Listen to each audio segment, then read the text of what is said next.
할렐루야. 오늘도 주님의 은혜와 평강이 여러분과 함께하기를 축복합니다. 시인 바이런은 인생을 기쁨과 슬픔을 오고 가는 추와 같다, 그런 말을 했습니다. 참 인생이 그래요. 기쁜 일만 있는 것도 아니고 슬픈 일만 있는 것도 아니에요. 그러니까 기쁜 일과 슬픈 일이 이렇게 오고 가는 것이죠. 그러나 비록 기쁜 일도 있고 슬픈 일도 있지만 그것이 버무려져서 여러분이 아름답고 행복한 인생을 사는 그런 하루, 금년 한 해가 되시기를 주의 이름으로 간절히 축원합니다. 오늘 아침 하나님께서 우리에게 허락해 주신 말씀은 야고보서 5장 12절에서 20절 말씀입니다. 나의 형제 자매 여러분, 무엇보다도 맹세하지 마십시오. 하늘이나 땅이나 그 밖에 무엇을 두고도 맹세하지 마십시오. 다만 예해야 할 경우에는 오직 예라고만 하고 아니오 해야 할 경우에는 오직 아니오라고만 하십시오. 그렇게 해야 여러분은 심판을 받지 않을 것입니다. 여러분 가운데 고난을 받는 사람이 있습니까? 그런 사람은 기도하십시오. 즐거운 사람이 있습니까? 그런 사람은 찬송하십시오. 여러분 가운데 병든 사람이 있습니까? 그런 사람은 교회의 장로들을 부르십시오. 그리고 그 장로들은 주님의 이름으로 그에게 기름을 바르고 그를 위하여 기도하여 주십시오. 믿음으로 간절히 드리는 기도는 병든 사람을 낫게 할 것이니 주님께서 그를 일으켜 주실 것입니다. 또한 그가 죄를 지은 것이 있으면 용서를 받을 것입니다. 그러므로 여러분은 서로 죄를 고백하고 서로를 위하여 기도하십시오. 그러면 여러분은 낫게 될 것입니다. 의인이 간절히 비는 기도는 큰 효력을 냅니다. 엘리야는 우리와 같은 본성을 가진 사람이었지만 비가 오지 않도록 해달라고 간절히 기도하니 3년 6개월 동안이나 땅에 비가 내리지 않았으며 다시 기도하니 하늘이 비를 내리고 땅은 그 열매를 맺었습니다. 나의 형제 자매 여러분, 여러분 가운데에서 진리를 떠나 그릇된 길을 가는 사람이 있을 때 누구든지 그를 돌아서게 하는 사람은 이 사실을 알아두십시오. 죄인을 그릇된 길에서 돌아서게 하는 사람은 그 죄인의 영혼을 죽음에서 구할 것이고 또 많은 죄를 덮어줄 것입니다. 아멘. 우리는 새해를 시작하면서 야고보서를 묵상했고 오늘은 그 야고보서의 마지막 말씀입니다. 예수님의 형제 야고보는 당시의 고난과 역경 그리고 교회 안에 갖은 갈등 속에서도 그런 초대교회가 그런 고난과 역경 속에서도 그 신앙이 성숙해 가라고 권면하고 있는 말씀이 바로 야고보서입니다. 그런데 이 고난과 역경이 있다 할지라도 조심할 일이 있다고 말씀하고 있어요. 그게 오늘 12절입니다. 나의 형제 자매 여러분, 무엇보다도 맹세하지 마십시오. 하늘이나 땅이나 그 밖에 무엇을 두고도 맹세하지 마십시오. 다만 예해야 할 경우에는 오직 예라고만 하고 아니오 해야 할 경우에는 오직 아니오라고만 하십시오. 그렇게 해야 여러분은 심판을 받지 않을 것입니다. 그러니까 여러분 신앙인으로 살면서 당시에도 그렇고 요즘도 그렇고 억울한 상황이 생긴단 말이에요. 그가 너무 억울하니까 자칫 하늘을 두고 맹세해서 또는 하나님을 두고 맹세해서 그러니까 하나님의 이름을 들먹이는 것, 그래서 자기 결백을 주장하는 것, 그것 조심해야 한단 말. 그러지 말라는 거예요. 또 어떤 경우에는 자기가 정말 잘못했어요. 근데 이걸 감추기 위해서 하늘을 두고 맹세하거나 하나님의 이름을 들어 맹세합니다. 그런 비슷한 경우가 내가 이래봬도 신앙인인데 내가 이 목사인데 장로인데 그럴 리가 있겠습니까? 이거 하지 말라는 거예요. 그것 하나님의 이름으로 자기 죄를 감추는 것과 같습니다. 이것은 여호와의 이름을 망령되이 일컫는 거예요. 10계명 중에 제3계명이 뭐예요? 출애굽기 20장 7절 말씀. 너희는 주 너희 하나님의 이름을 함부로 부르지 못한다. 주는 자기의 이름을 함부로 부르는 자를 죄 없다고 하지 않는다 그랬어요. 그러므로 하나님의 이름을 하나님의 뜻대로 그렇게 사용하는 것이 아니라 자기의 필요에 따라서 자기의 유익이나 이익을 위해서 하나님의 이름을 이용하지 말라는 말씀입니다. 자, 그런데 그런 삶을 살아가는 가운데 하나님은 우리에게 아까 처음 말씀드린 고난도 주시고 즐거움도 주신다 하는 거예요. 13절 말씀. 너희 중에 고난당한 자가 있느냐? 그는 기도할 것이요. 즐거워하는 자가 있느냐? 그는 찬송할지라 그랬어요. 여러분, 인생을 살아보시면 잘 아시잖아요. 인생살이가 마치 우리의 일기처럼 늘 맑은 날만 있는 것이 아닙니다. 흐린 날도 있지요. 그러니까 비 오는 날도 있고 비 오지 않는 날도 있고, 이처럼 하나님은 우리에게 기뻐할 날도 있고 슬퍼할 날도 있고 즐거워할 날도 있고 고난의 날도 있다 하는 거예요. 그러면서 야고보는 이렇게 권면해요. 너 즐거운 일이 있느냐? 하나님을 찬양하며 영광을 돌려라. 너 혹시라도 어려움이 있느냐? 그러면 기도하라 그랬어요. 이 즐거운 일, 하나님께 찬양, 이 말씀이 있으니까 이 연말에 되면 TV나 저는 잘 보지 않습니다만은 뭐 연예 대상 뭐 이런 거 있잖아요. 뭐 이런 것이 있을 때 가끔 이렇게 보면 스쳐 지나가는 거 보면 이 배우나 이런 분들이 그저 상을 타면서 정말 신앙인으로 당당하게 하나님께 이 모든 영광을 돌립니다 하는 그런 분들이나, 또는 이렇게 못난 나를 여기까지 참아주셔서 이 자리에 오게 하신 하나님을 감사합니다. 하나님께 감사드립니다. 이런 말하면 참 마음이 울컥해집니다. 제가 섬기는 교회에서 우리나라 국가대표급 선수 두 분이 나오셨어요. 한 분은 여러분 잘 아는 김진수라고 하는 선수와 한 분은 김신욱이라는 선수였어요. 네, 전부 현대에 계셨기 때문에 나오셨는데, 김신욱 씨는 꼭 심야기도에 나와서 그 산만한 분이 얼마나 큰지 몰라요. 그분이 하나님을 이렇게 하늘으로 찬양하는 분에 얼마나 감격스러운지, 또 김진수 선수도 늘 주일날이면 교회에 나와 기도하고 하는 걸 보면, 또 시상식에서 모든 영광 하나님께 돌립니다 이런 말을 할 때 너무나도 감격스러웠습니다. 여러분, 기쁜 일이 있습니까? 하나님을 찬양하십시다. 하나님께 감사하십시다. 고난이 있습니까? 그러면 기도하시기를 축복합니다. 이 모든 말씀 종합이 무슨 말이냐면, 우리 신앙인은 기쁜 일이 있을 때나 슬픈 일이 있을 때나 즐거운 일이 있을 때나 고난이 있을 때나 찾아야 할 분은 하나님이라는 거예요. 내 상황은 상관없어요. 언제나 하나님을 찾아 찬양하고 하나님께 기도할 일이다. 그 하나님을 찾으라, 이런 의미의 말씀입니다. 그러나 여러분은 요즘 어떤 어려운 환경과 어떤 좌절될 일과 아픔을 겪고 있습니까? 무슨 일로 낙심돼 있습니까? 여러분, 주저앉지 마시고 기도하시기를 간절히 축복합니다. 역경을 딛고 일어선 분들을 보면 한결같이 그분들은 하나님 앞에 무릎을 꿇은 무릎의 힘으로 그 모든 어려움을 감당하고 승리할 수 있게 되었던 것입니다.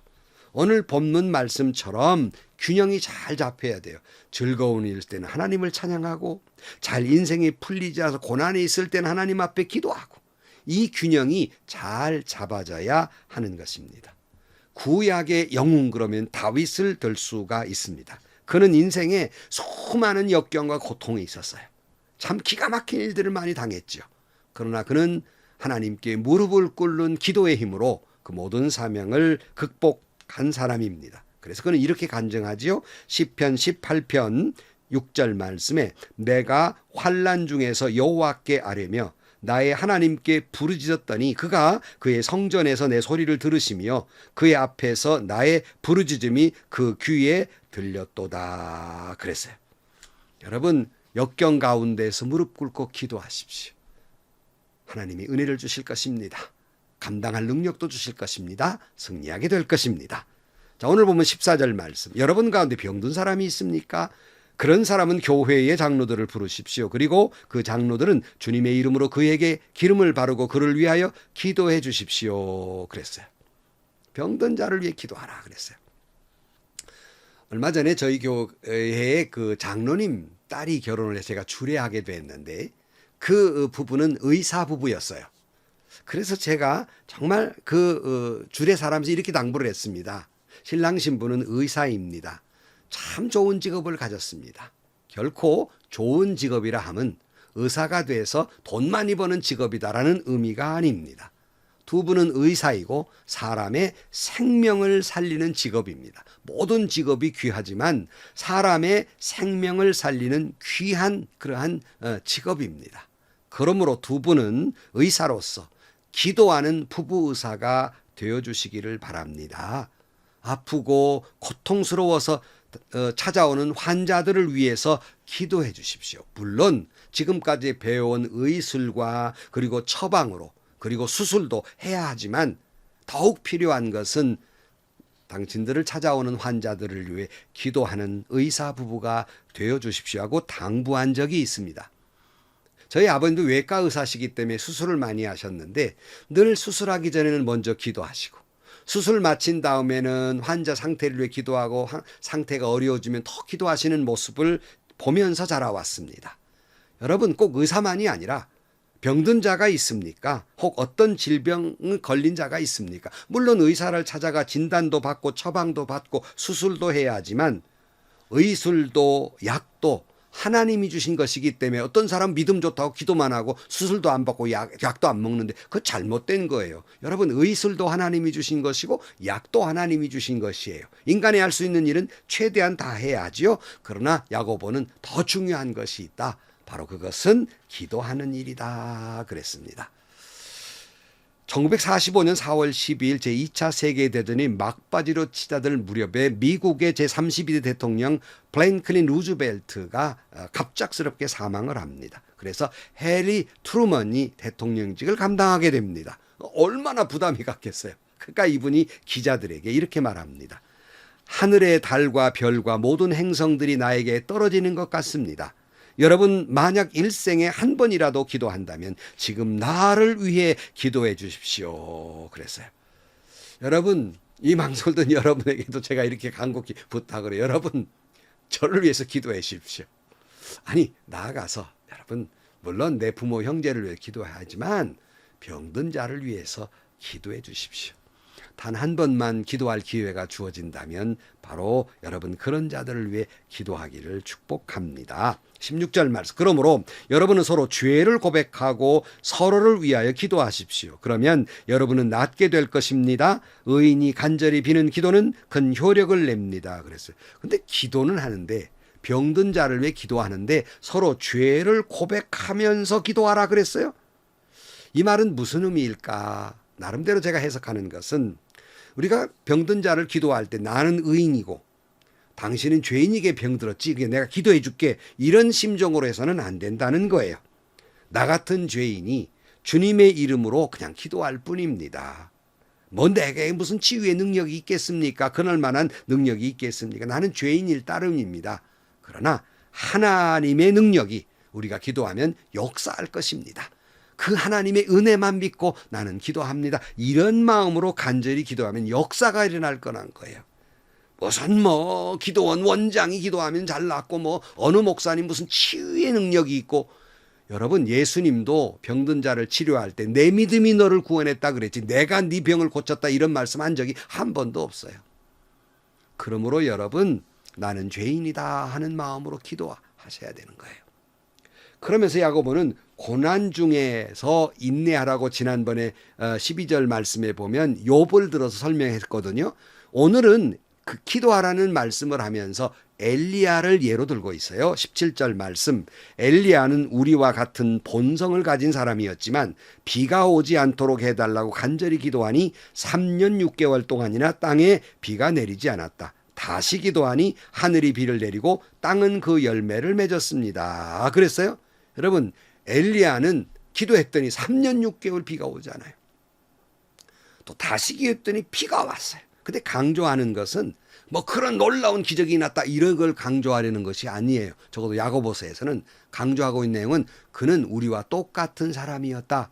이 말은 무슨 뭐 특별한 능력이 있는 사람이어서 하나님의 특별한 은혜를 받은 사람이어서 그런 놀라운 역사를 이뤄낸 게 아니라 또 우리와 똑같은 사람이었다. 이 말은 우리와 똑같은 성정을 지닌 보통 사람이라도 기도하면 하나님이 역사하신다라는 걸 강조하고 있는 거예요.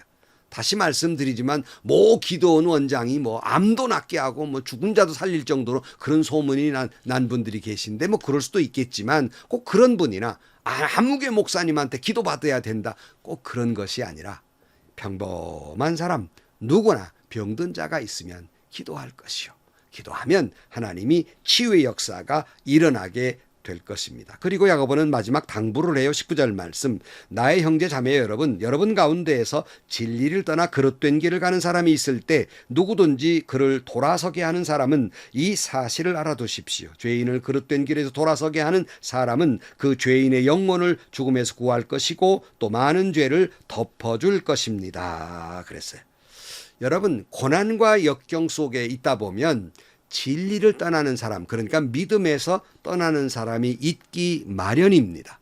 우리는 그들이 믿음이 없다고 정죄하거나 내치거나 재판할 것이 아니라 그를 돌아서게 해야 합니다.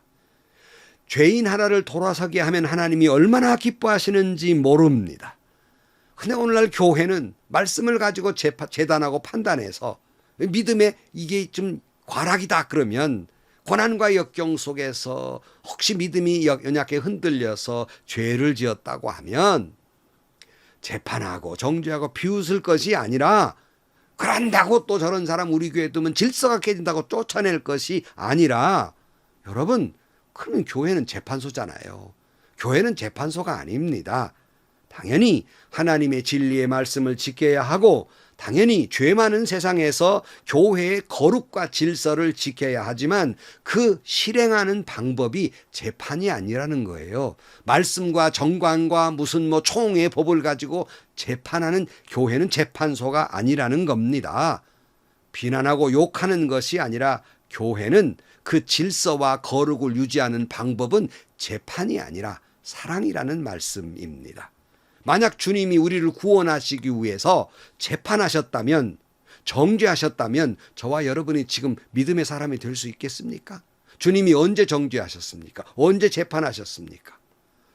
죄 있는 사람은 교회 들어오지 말아라, 이런 사람은 교회에서 쫓아내라, 그런 적이 언제 있습니까? 인간이 만들어 놓은 정관과 인간이 만들어 놓은 총의 법을 가지고 사람을 재단하고 있지 않습니까? 옳지 않습니다. 그런 것도 필요 없다는 말은 저는 결코 아닙니다. 어느 정도의 기준이 필요하죠. 그러나 그의 상위법이 있어요. 그 모든 법을 초월하는 것, 사랑하고 용서하는 거예요. 그것이 비록 총의 헌법에 위배된다 할지라도, 그것이 비록 정관을 어기는 일이 된다 할지라도 사랑해야 한다는 말씀이에요. 그것이 비록 교회의 질서가 그것 때문에 좀 무너진 일이 있다 하더라도 사랑하고 용서하는 것이 우선이라는 말씀입니다. 자, 여러분, 야고보서를 마지막 마치면서 여러분에게 오늘 또 모든 즐거운 일이 넘치는 하루가 되기를 축복합니다. 그래서 하나님을 찬양할 것이요. 그러나 여러분, 고난과 역경, 질병이 있습니까? 그런 자는 기도할 것이요. 여러분, 기도하시길 바랍니다. 그리고 고난과 역경이 있다고 믿음이 흔들려서 믿음이 연약한 성도들 가운데는 진리에서 떠나고 죄 가운데 있기도 하고 그런 분들이 있습니다. 다시 말씀드립니다. 교회는 법을 가지고 논하는 재판소가 아닙니다. 모든 법을 초월한 사랑의 법으로 운영해야 되고 그들을 돌아오게 해야 합니다. 그들을 품에 안아주어야 합니다. 다니엘 12장 3절 말씀, 지혜 있는 사람은 하늘의 밝은 빛처럼 빛날 것이요 많은 사람을 옳은 길로 인도하는 사람은 별처럼 영원히 빛날 것이다. 아멘. 기도하시겠습니다. 하나님 아버지, 좋은 날도 있고 굳은 날도 있지만 무슨 날이든지 간에 오직 하나님께 영광, 주님을 찬양하고 엎드려 기도하는 저희들 되게 하여 주옵소서. 힘들고 어려운 세상이어서 믿음이 약한 사람들이 넘어지기도 하고 자빠지기도 하고 죄 중에 있기도 합니다. 하나님, 저희들 모두를 그 가운데에서 주님께로 인도해 주시고 주님께로 돌아오게 하여 주옵소서. 혹여 우리 주변에 그런 사람이 있거든 기도하게 하시고 그들을 돌아가게 함으로 말미암아 별처럼 빛나는 저희들이 되게 하여 주옵소서. 예수님의 이름으로 기도하옵나이다. 아멘. 비 오는 날 좋아하는 사람 따로 있죠? 그러나 어려운 날이 있기를 좋아하는 사람은 없어요. 다만 해석을 기쁘게 해석할 따름이지요. 여러분, 좋은 일이 있습니까? 주님을 찬양하십시오. 굳은 일이 있습니까? 기도하십시오. 병든 자가 있습니까? 기도하십시오.